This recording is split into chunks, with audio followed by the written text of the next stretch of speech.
संतराज सविता दास बंगाल क्षेत्र के मेदिनीपुर जिले में जन्मी सविता दास मूर्ति कला में प्राचीन पद्धति मिट्टी, टेराकोटा व सेरामिक में विश्व प्रसिद्ध ललित कला अकेडमी रीजनल सेंटर गढ़ी रिसर्च ग्रांट अवार्ड मिलने पर वह आज ललित कला अकेडमी गढ़ी सेंटर में ही मूर्ति कला स्टूडियो में अपना कार्य कर रही है।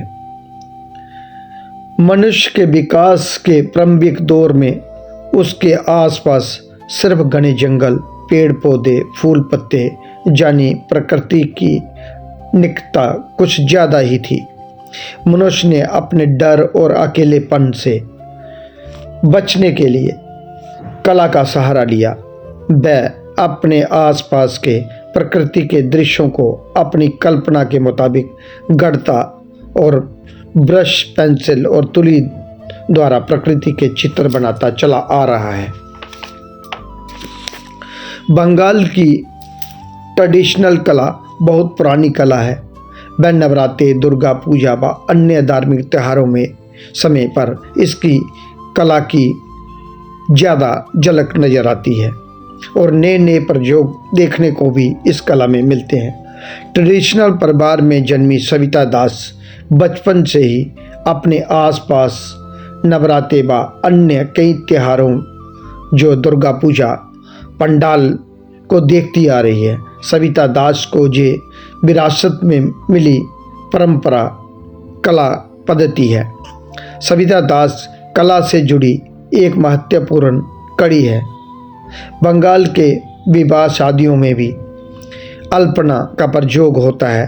वह शुरुआत से ही देखती चली आ रही है और वह करती आ रही है। बंगाल की लोक कला व चित्रकला, बंगाल की चित्रकला बंगाल समाज में एक बहुत विशेष रीति रिवाजों में भी इसकी सुंदरता का प्रदर्शन देखने को मिलता है। बंगाल पटचित्र व ठाकुर रविंद्रनाथ के चित्र व मूर्तियां बनाना सविता दास के बाएं हाथ का खेल है। विरासत में मिली इस पारंपरिक कला में सविता दास की एक गहरी आस्था है। सविता दास संयुक्त राष्ट्र की पैदाइश 23 मार्च 1998 मेदिनीपुर बंगाल में हुई। साधारण परिवार में परवरिश होने के कारण उसके वालिद साहब सपन कुमार दास एक वाहन चालक हैं और माता श्री तोपसी दास एक कुशल गृहिणी है। परिवार में 2 बहनें हैं। बड़ी बहन सुतोपा दास है। आज वह अपना कार्य दिल्ली ललित कला अकेडमी रीजनल सेंटर में ही कर रही है। अपना क्रिएटिव कार्य कर रही है जिसमें वह अलग अलग प्रयोग मिट्टी में कर रही है। सेरामिक की कला को ही इसने अपना मुख्य विषय चुना और साथ में इसको अलग अलग ढंग से कैसे सुंदर बनाया जाए उसका प्रयास रहता है करने का। सविता दास कुदरत की गोद में बैठकर आज अपना कार्य कर रही है। गढ़ी रीजनल सेंटर एक ऐसा विश्व प्रसिद्ध सेंटर है जो एशिया में नंबर 1 विलेज कहलाता है। आज सविता दास भी वहीं पे कार्य कर रही है।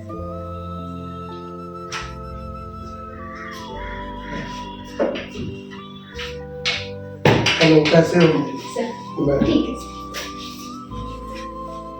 क्या चल रहा है अभी आपका? अभी बस स्टूडियो में काम। स्टूडियो में तो कैसा लगा ललित कला में आके? बढ़िया सर, काफी अच्छा एक्सपीरियंस है। तो आज हमारा एक छोटा सा प्रोग्राम चलता है 2 टूक सीधी बात। हम चाहते हैं कि आपका एक इंटरव्यू लगाया जाए। ठीक। नमस्कार, आदाब, सत श्री अकाल। 2 टूक सीधी बात प्रोग्राम लेकर एक बार मैं फिर आपकी खिदमत में हाजिर हूँ। जैसा कि आप जानते हैं, इस प्रोग्राम के बाबत हम आपकी मुलाकात करवाते हैं कुछ ऐसी शख्सियत के साथ जिन्होंने ज़िंदगी के किसी न किसी सूबे में एक खास मुकाम हासिल किया, अपनी एक अलग पहचान बनाई। आज हमारे साथ बेहद खास मेहमान, जानी मानी युवा मूर्तिकार सविता दास। सविता दास जी, आपका जन्म कहाँ हुआ और उस वक्त पारिवारिक आपका जो घर का माहौल था कला के प्रति वो कैसा था? मेरा जन्म वेस्ट बंगाल में हुआ, मेदिनीपुर में। और उस मतलब फैमिली में कोई आर्टिस्ट ऐसे नहीं थे। आपने कैसे सोचा कि मुझे कला जगत में ही टिकना है और यहीं पे काम करना है? हाँ, मुझे पहले तो स्कूल में ही हमने पेंटिंग से किया था, तो उसके बाद आगे आगे जैसे ही बढ़ते गए तो पता चला कि स्कल्पचर और अलग अलग ऐसे स्पेशलाइजेशन होते हैं, तो उसके बाद काम करने में इसमें अच्छा लगता है, तो इसीलिए बचपन में फिर एक बार स्कूल में वापस ले जाते हैं हम कि आपके कौन से गुरु थे जिससे आपको प्रेरणा मिली, जहाँ आपको कैसे मालूम पड़ा कि मुझे फाइन आर्ट में जाना है? फाइन आर्ट में हमारे स्कूल में धीरेन्द्र सर थे पेंटिंग से, तो उन्होंने मुझे पेंटिंग का सिखाया था। फिर बाकी मैंने पॉट पेंटिंग वगैरह सीखा था, जिससे मुझे स्कल्पचर में जाने का आइडिया आया। और स्कल्पचर आपको अच्छा लगता रहा? हाँ, स्कल्पचर अच्छा लगता रहा, क्ले में, मेटल में वगैरह काम करने में, तो उसी से मैंने आगे फिर किया। कहाँ से अपने बैचलर डिग्री और मास्टर कहाँ से किया आपने? मैंने कॉलेज ऑफ आर्ट से ही बैचलर और मास्टर्स दोनों किए। दिल्ली कॉलेज इलाहाबाद में? हाँ, दिल्ली कॉलेज ऑफ आर्ट। उस वक्त कौन कौन से गुरु थे आपके जिनसे आपको सीखने को मिला या प्रेरणा मिली? हाँ, हमारे साथ अभी पुलकित जावा सर, संजीव कुमार सर जो प्रिंसिपल भी है और हमारे एचओडी भी थे, तो और निधि मैम और काफ़ी टीचर्स और थे स्कल्पचर में जिनके साथ हमने काम किया और काफ़ी कुछ सीखने को मिला। बीएफए और एमएफए में हाँ। जितना भी आपको टेक्निकली जो था वो आपने वहीं से सीखा? जी। और किस मीडियम में आप ज़्यादातर काम करते थे? कॉलेज में तो हम सारा मिक्स करते थे, क्ले, मेटल, फाइबर, हर तरह के काम किए। और अब मैं यहाँ गढ़ी स्कॉलरशिप में थोड़ा मतलब क्ले और मेटल में ही कर रही हूँ अभी, क्ले, सेरेमिक। और क्या थीम रहता है आपके कार्य का? मैंने 2 थीम अभी लिया हुआ है जिसकी सीरीज पे काम कर रही हूँ।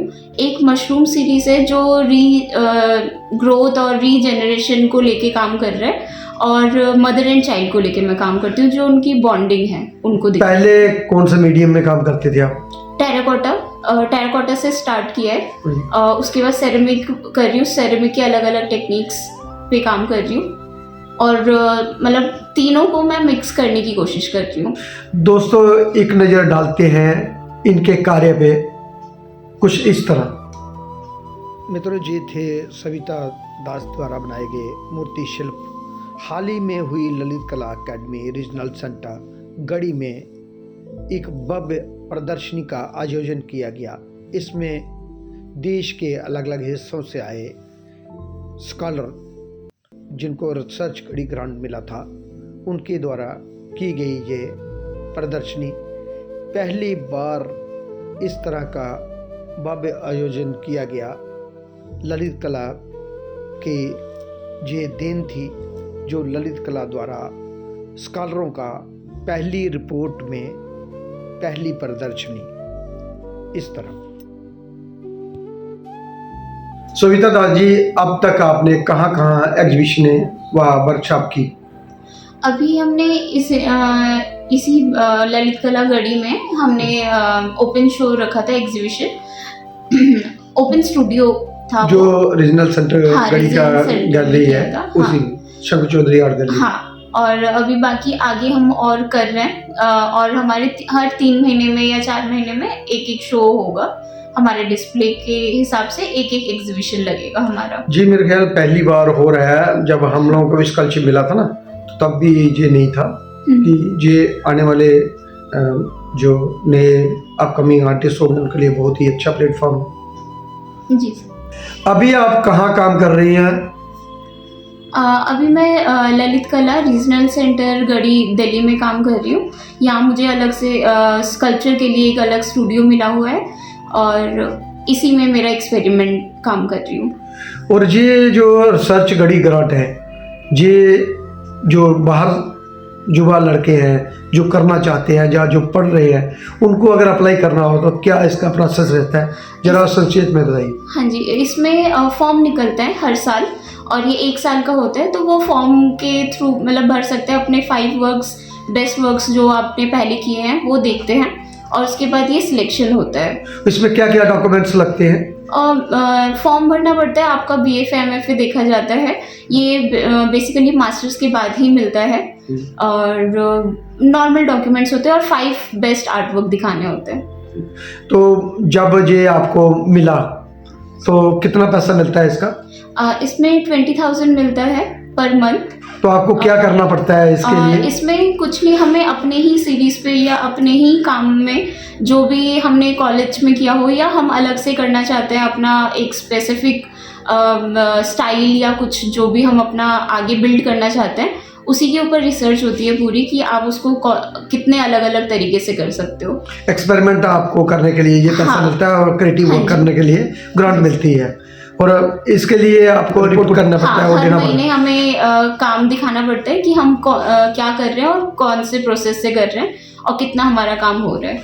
हाँ जी, पहली बार अभी इधर एक नया एक्सपेरिमेंट किया गया है जो पहले हमारे टाइम पे भी नहीं होता था, उससे पहले भी नहीं होता था, कि जो अभी हमारे नंदलाल ठाकुर जी हैं उन्होंने एक शुरुआत करवाई है कि आप लोगों को पूरा एक पैनल दिया जा रहा है, गैलरी दी जा रही है उसमें डिस्प्ले करने के लिए। उसके बारे में भी जरा बताइए, क्या क्या प्रोसेस था, कैसे ये एग्जीबिशन जो किया आपने उस पर क्या थीम था, क्या? हाँ, हमारा जो भी 4 मंथ में हमने किया था एग्जीबिशन, वो हमारा बेसिकली एक ओपन स्टूडियो जैसा था कि कोई भी विजिट कर सकता है और हमें देख सकता है कि हम क्या काम कर रहे हैं, क्या एक्सपेरिमेंट कर रहे हैं और हमारा क्या थीम चल रहा है, और वो हमारा ऐसा डिस्प्ले जैसा भी हो जाता है। पूरा एग्जीबिशन हुआ था आपका। हाँ। और उसमें जूरी भी बुलाई गई थी, पूरा प्रोसेस, और उसमें आप लोगों को एक बहुत अच्छा टॉक शो मिला जो कलाकारों से आप बात कर सकते हो, अपनी बात रख सकते हो और उनके जवाब दे सकते हो। हाँ, इससे हमें एक फ़ायदा ये हुआ कि